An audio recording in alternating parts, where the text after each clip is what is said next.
Hansıdır ən ideal təhsil metodikası? Təhsildə ən ideal metodika, ən ideal model yoxdur. Bu yanlış anlayışdır. Hər bir millətin öz dəyərlərinə, sosial strukturuna, iqtisadiyyatına, mədəniyyətinə uyğun təhsil sistemi olmalıdır. Məsələn, dünyada dominantlıq edən bir neçə ölkə var.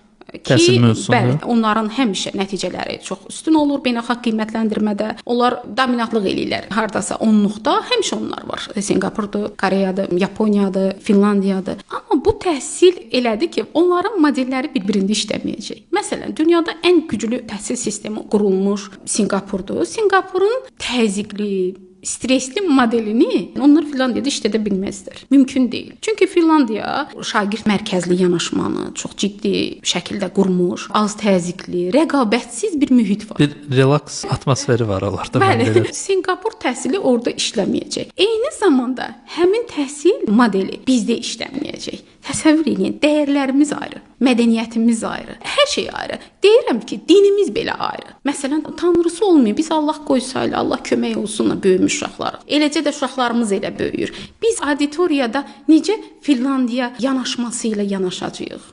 Bizdə məcə o yanaşma olsa, uşaqlar gedib hərəsi futbol oynayacaq. Bəli, əlbəttə elədir. Yəni bizim Finlandiya təhsil sistemini gətirək bir də yox, olmayacaq. Bunu tək mən demirəm. Bunu bizim böyük maarifçilərimiz deyibdi. Axundovun, Firidun bəy Köçərlinin, Üzeyir Hacıbəyovun, Qənizadənin, onların yaradıcılığıyla tanış olanda görürsən ki, onların məqsədi olub ki, milli kimliyi qoruyaraq qloballaşmaq.